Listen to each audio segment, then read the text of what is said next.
රාජ්‍ය සේවය ඇතුලේ දූෂණ වංචා අක්‍රමිකතා අල්ලස නැති කරා කියලා NPP ආණ්ඩුව කියනවා නම් ඒක මරු. හැබැයි ඒකේ වාසිය මහජනතාවට එන්නේ නැති වුණාම මහජනතාවට සිද්ධ වෙනවා වෙන්න මරු විකල්. මොකක් ගැනද අද මම මේ කතා කරන්නේ? විදේශ සේවා නියුක්ති කාර්යාංශය කියලා කියන්නේ ඈත අතීතයේ ඉඳලා බොහෝම දූෂණ වංචා අක්‍රමිකතා සිදු වුණා කියලා හරිම කුප්‍රකට ආයතනයක්.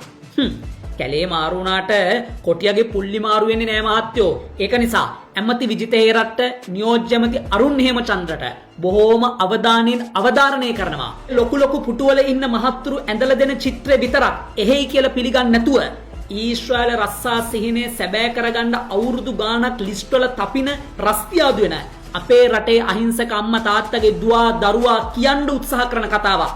විදේශ සේවා නියුක්ති කාර්යාංශය ඇතුලේ සිද්ධ වෙනවා යයි කියන විනිවිද භාවයකින් තොරව සිද්ධ වෙන මේ අක්‍රමිකතාවය ගැනත් සාවධානයෙන් අහන් ඉන්න කියලා.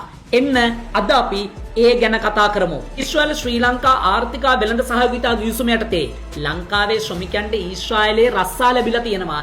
ඒකෙන් 70%ක ප්‍රමාණයක් G2G ප්‍රෝග්‍රෑම් එක යටතේ රාජ්‍ය අංශය තුලිනුත් 30%ක කෝටාවක ප්‍රමාණයක් පෞද්ගලික අංශය තුලිනුත් සම්පූර්ණ කරන්න තමයි වැඩ සිද්ධ වෙලා තියෙන්නේ.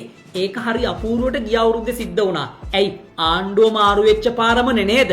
8500ක් විතර රාජ්‍ය අංශය තුලිනුත් 3500ක වගේ ප්‍රමාණයක් පෞද්ගලික අංශය තුලිනුත් ඔන්න ඔය කෝටාව සම්පූර්ණ වෙලා ඊශ්‍රායල රැකියා සිහිනය සැබෑ කරගෙන තියෙනවා. හැබැයි අවාසනාවට ඇත්ත කතාව ගිය අවුරුද්දේ එහෙම වුණා. මේ අවුරුද්ද නම් එහෙම වෙලා නැහැ. රාජ්‍ය අංශයෙන් ශ්‍රමිකයෙක් ඊශ්‍රායලයේ රස්සාවට යනවා කියන එක කැස්බෑව වියසිදුරෙන් අහස දිහා බලනවා වගේ ඉතාමත්ම කලාතුරකින් සිද්ධ වෙන දෙයක් බවට පත් වෙලා පෞද්ගලික අංශයෙන් ඊශ්‍රායල රස්සා සිහිනේ සැබෑ කරගන්න යෑමේ ක්‍රියාවලිය හතු පිපෙනවා වගේ වෙලා තියෙනවා.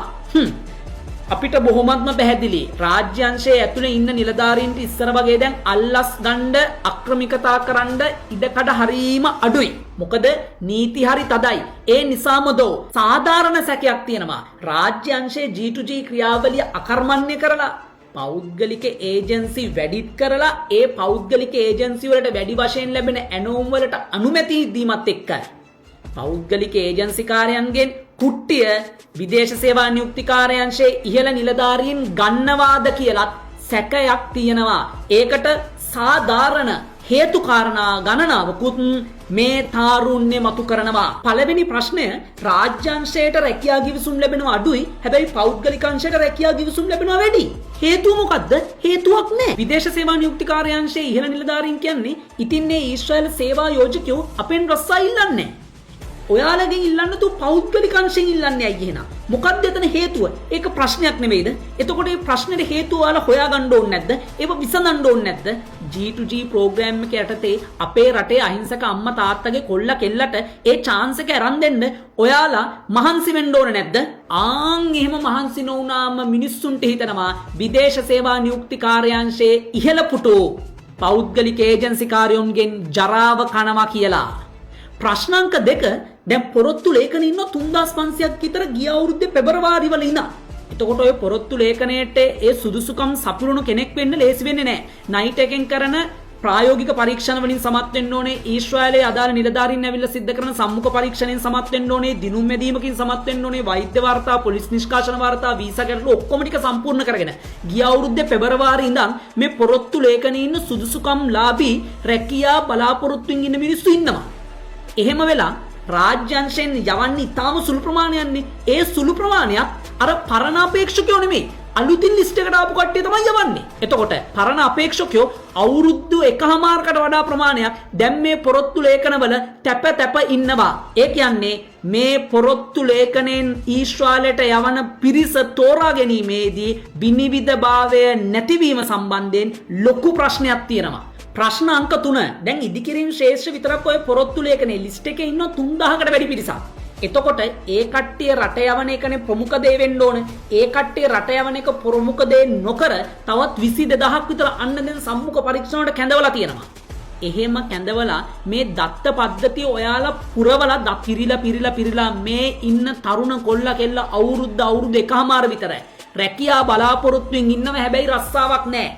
ආන් ඒ විදියට එයාලගේ ශ්‍රමය එක තැන පල් කිරීමත් එක්ක රටට ලැබෙන්න තියෙන ඩොලර් ආදායම නෙමෙයිද නැති වෙන්නේ? ඩොලර් ආදායම නැති වෙන්නේ. පවුලකට හම්බෙන්න තියෙන රස්සා අවස්ථාව නෙමෙයිද නැති වෙන්නේ? රස්සා අවස්ථාවයි නැති වෙන්නේ. මේ මිනිස්සුන්ගේ පවුල් අස්සසුමට තල්ලු කරන්නේ නැතුව මේ මිනිස්සුත් ආර්ථික වශයෙන් සවි බල ගන්නන්න. මේ රජ වෙන්න නෙවෙයිනේ මහත්තයෝ. මේ G2G ප්‍රෝග්‍රෑම් එක විශ්වාස කළා රජයේ ක්‍රියාවලිය තුලින් ඊශ්‍රායලය යන්න උත්සාහ කරන්නේ. සල්ලි ටික නැති නිසා දැමුත් ආර්ථික වශයෙන් ලොකු හයියක් හත්තියක් නැති නිසා. එහෙම නැත්නම් පෞද්ගලික ඒජන්සි කාර්යයන්ට කුට්ටිය දීලා ඉවරලා එහෙම යනවනේ ඊශ්‍රායලයට.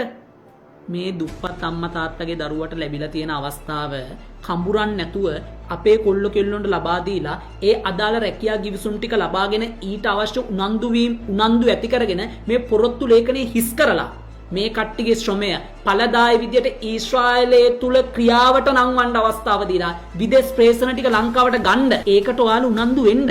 පෞද්ගලික ඒජන්සි කාර්යයන්ගේ මඩිය තර කරන්න ඔයාලා අවශ්‍ය පිච් එක හදලා දෙනවා වෙනුවට ඔයාලා මේ ඊශ්‍රායල රජෙන් අපිට ලබා දීලා තියෙන අවස්ථාවවත් හරියට අපේ රටේ දුප්පත් අම්මා තාත්තගේ දරුවන්ට ලබා දෙන්න අවශ්‍ය වැඩපිළිවෙල වල කරන්න. ඒකට අවශ්‍ය මැදිහත් වීම රජයේ පාර්ශ්වයෙන් අනිවාර්යයෙන්ම සිදු විය යුතුයි කියලා ආයාචනාත්මක බලපෑමක් මම කරනවා. මොකද අපේ රට ගොඩ දාන්න නම් මේ නිෂ්ක්‍රීය වෙලා තියෙන ශ්‍රමය සක්‍රිය කරවන්න ඕන. මේ සම්බන්ධයෙන් ඔබට විවිධාකාර අදහස් තියෙන්න පුළුවන්. කමෙන්ට් සෙක්ෂන් එක විවෘතයි.